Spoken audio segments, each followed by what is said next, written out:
반갑습니다. 성광입니다.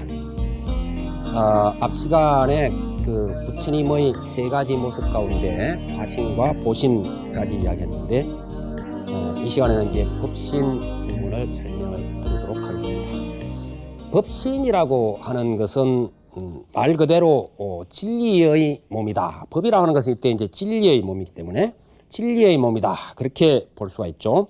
그래서 보통 이때 이제 자성신 그렇게 이제 이야기하게 되고 또 법성, 진여 이런 식으로도 이야기가 됩니다. 예, 이 법신은 자성신, 스스로 갖추어져 있는 그 성품의 몸이다 이런 이야기입니다. 청정 성품의 자리다. 그런 입장에서 이제 법신 이렇게 봅니다. 그 청정 성품이기 때문에 앞에 청정이란 말이 붙죠. 맑고 깨끗하다 이런 의미가 붙습니다. 그래서 이제 이 법신은 진리 자체의 그 모습인데 따라서 이것은 생멸을 하지 않죠. 생멸을 하지도 않고 영원한 것이고 진실된 것이고 아울러 어디에나 존재하는 그러한 보편적인 겁니다. 우리가 이제 시간적으로 보면 영원성 또 공간적으로 보면 보편성 어디에나 두고 계시는 그러한 부처님의 모습 이것을 우리는 법신이라 그럽니다. 그렇다면 이 법신은 궁극적으로 무엇이냐? 깨달음 그 자체이죠. 그래서 부처님께서 하신 법을 보는 자는 나를 본다고 하는 것은 바로 그 진리의 몸을 이야기하는 겁니다. 법신을 이야기하는 것이죠. 결국 우리가 궁극적으로 봐야 될 모습은 또 우리가 체득할 모습은 이 법신이라는 것이죠. 앞에서 이 원만 보신 노사나불 이랬습니다만은 노사나불도 사실은 이 비로자나 청정법신 비로자나불과 같이 이것은 보살지에 이르러야만 볼 수 있는 시만으로나 볼 수 있는 그러한 부처님 모습입니다. 화신이 육안으로 볼 수 있는 것에 비해서 이 보신과 이 법신은 결국 우리 마음의 눈이 열려야만 볼 수 있다. 그런 것이죠. 따라서 이 비로자나란 말 자체가 이제 바이로차나 그렇게 이야기하는데 바이로차나라고 하는 말 자체가 고요한 빛, 밝은 빛 이런 뜻입니다. 그래서 법신은 설법이 없습니다. 인위적 설법이 없다는 이야기죠. 그런데 이것을 바꾸면은 상주설법이라 그렇게 이야기합니다. 언제나 그 법실지의 부처님은 항상 그 모습을 보이고 있다. 법을 설하고 계신다. 그렇게 합니다. 그러니까 이 절대적 침묵인데 절대적 침묵은 결국 상주설법으로 통하는 조금 이게 좀 모순적인 것 같지만은 궁극적으로는 사실 통하는 이야기입니다.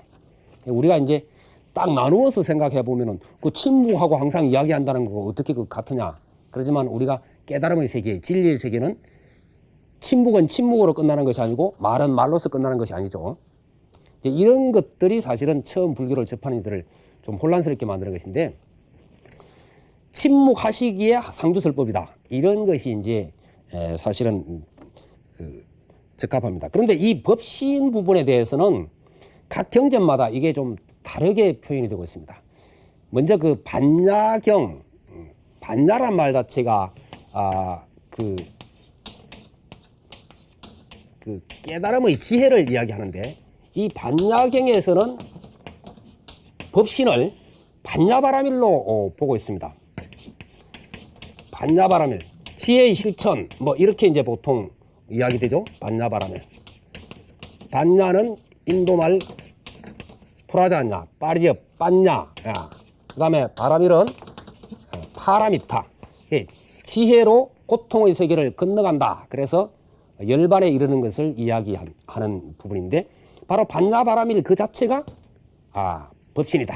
이렇게 이제 이야기하고 있고 그 다음에 유마경 같은 곳에서는 우리가 하나하나의 수행에 의해서 법신은 그 모습을 드러낸다.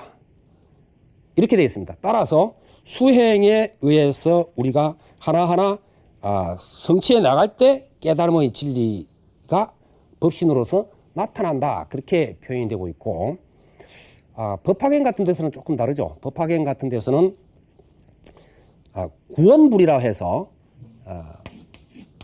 서가모니 부처님을 우리가 그 흔히 카필라에서 태어나셔서 쿠시나라에서 열반해 드시는 인간적 모습으로 접근해 들어가는 것이 우리의 일상 모습인데, 서가모니 부처님의 본질이 그렇지가 아니하고 아주 구원이라고 하는 것은 우리가 헤아릴 수 없는 머나먼 뭐 영급전 이렇게 보면 됩니다. 그러니까 아예 그냥 예전에 그냥 성불에 계신 모습이다 이런 이야기죠. 이 부분은 다음에 다시 또 설명이 되겠습니다만은, 그러한 성불의 모습에서 중생을 교화하기 위해서 모습을 나타내고 있다 그런 입장이죠. 따라서 이때는 서가모니 부처님이 화신이면서 동시에 법신의 입장이 됩니다.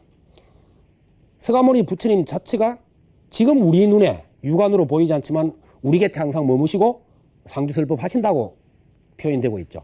이럴 때는 법신의 입장까지도 여기에 들어가 있다 이렇게 이제 보겠습니다. 그 다음에 화엄경에서는 바로 이제 이 바이르차나 시공간적으로 영원한 그러한 영원불멸의 세계, 그러나 그것은 일정한 모습을 가지고 있지 않고 일정한 음성을 내지 않는 그러한 모습, 빛과 같은 존재, 그렇게 이제 보고 있는 겁니다.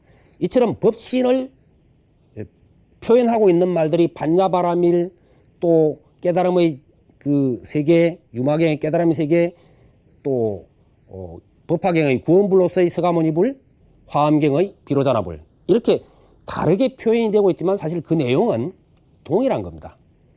우리가 그 언어 문자에 매이지 아니하고 그 내용을 들여다보면은 사실은 그것은 같은 것이다. 그렇게 이제 볼 수가 있을 것입니다. 이 법신 사상은 결국 모든 곳에 부처님의 모습이 존재한다는 것이죠. 이 모든 곳에 부처님의 모습이 존재한다는 이것은 결국은 우리 안에도 그와 같은 부처님 모습은 이미 존재한다는 이야기가 되겠습니다. 그것을 우리는 그 불성이라거나 혹은 열애장이라고 표현을 하는데요. 열애장이라고 하는 말은 열애의 씨앗, 그런 말이 되겠죠. 열애장. 열애라고 하는 것은 타가타 란 말이고, 가르바는 씨앗, 뭐 감추고 있다 이런 말인데, 가르바. 그래서 타가타 가르바, 열애장 그렇게 되고, 그 다음에 이제 불성.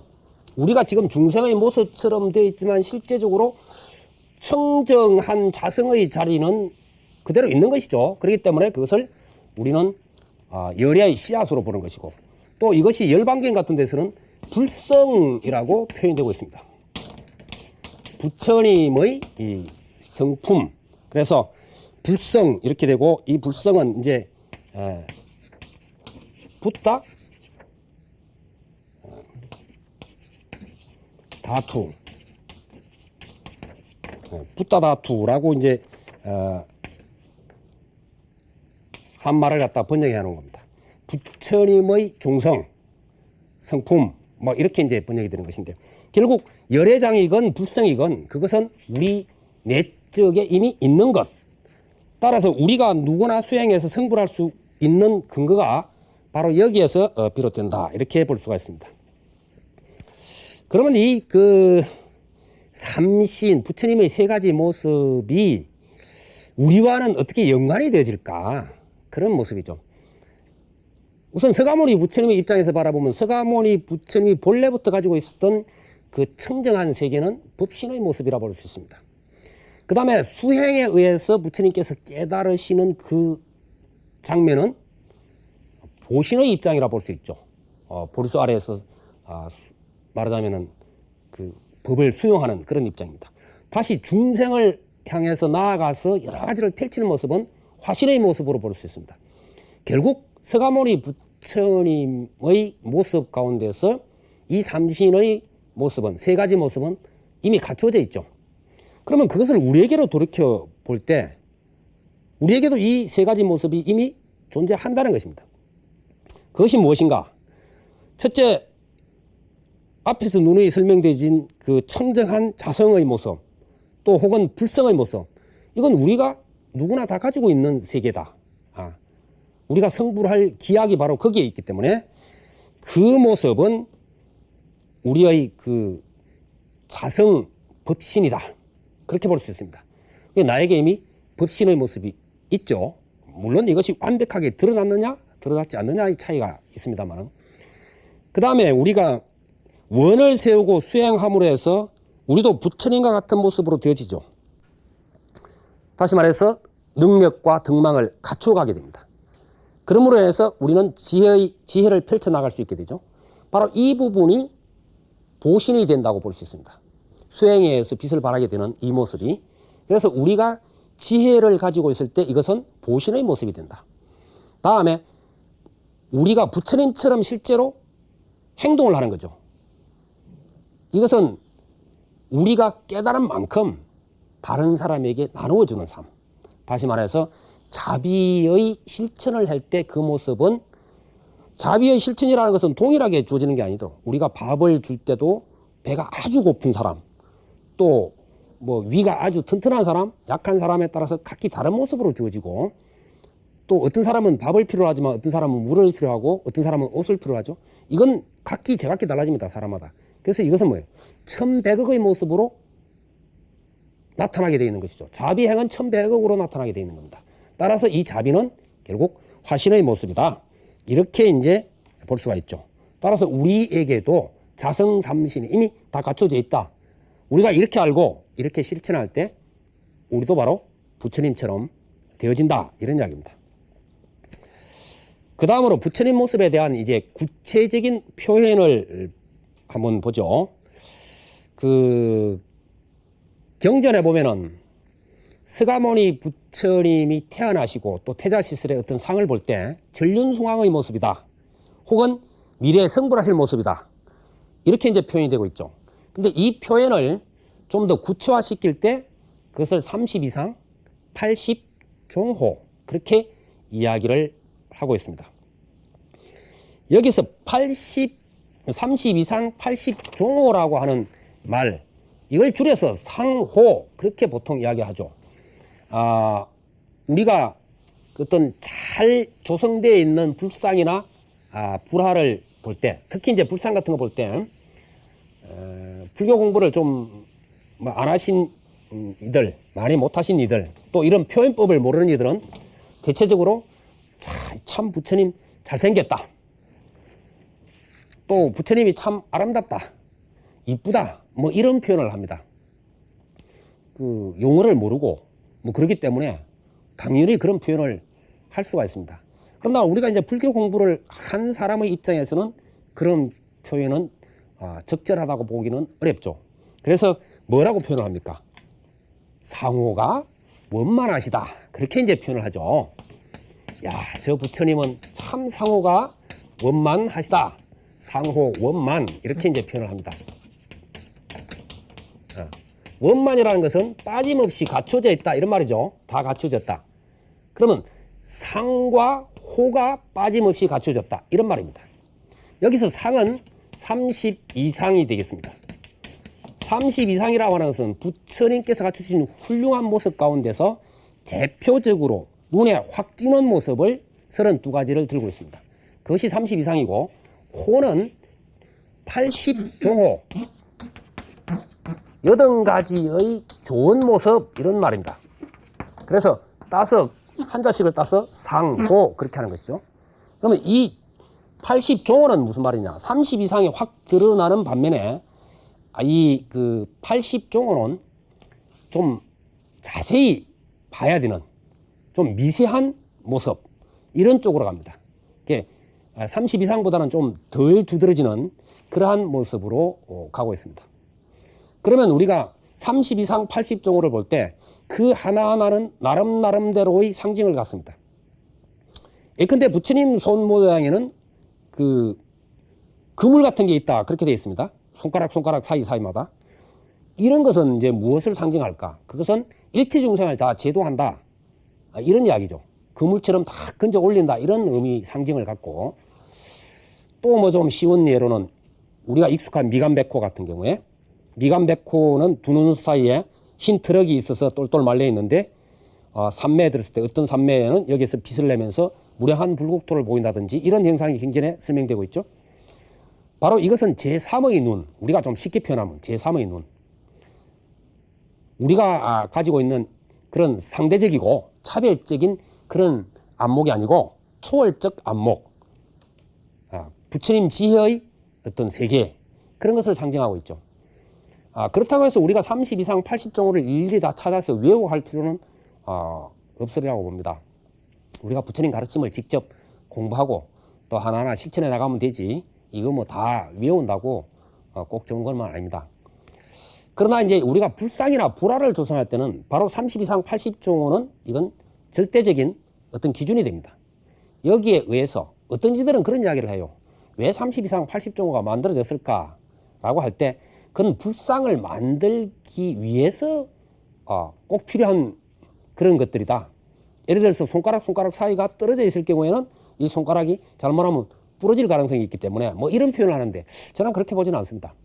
30 이상 80종호라고 하는 그 말 자체가 결국 당시에 사람들이 가지고 있는 가장 원만한 상의 모습, 이런 것으로 이제 볼 수가 있는데, 우리가 30 이상 80종호를 통해서 생각해야 될 부분은, 불교 공부를 하다 보면 외형적인 것은 그냥 무시하는 듯한 그런 인상을 받는 이들이 많습니다. 그러나 결코 그렇지가 않다는 것이죠. 부처님께서 30 이상 80종호의 하나하나의 모습을 성취할 때마다 100가지 좋은 생각을 하고 100가지의 공덕을 쌓았다 그럽니다. 실천에 의해서 이루어졌다 그럽니다. 이것은 결국 우리가 외형적으로 표현되고 있는 것은 뭐죠? 언어와 행동입니다. 말과 행동이죠. 아무리 우리 마음속에 무량한 보배가 있어도 그것이 잘 표현되어진다. 그래서 이 밖으로 표현되고 있는 이런 모습도 대단히 중요함을 갖다가 30 이상 80종호는 일깨워주고 있다. 이렇게 이제 볼 수가 있겠습니다. 다음 시간에는 그 열의 10호 부분으로 넘어가서 같이 공부를 하도록 하겠습니다. 여러분 성불하십시오.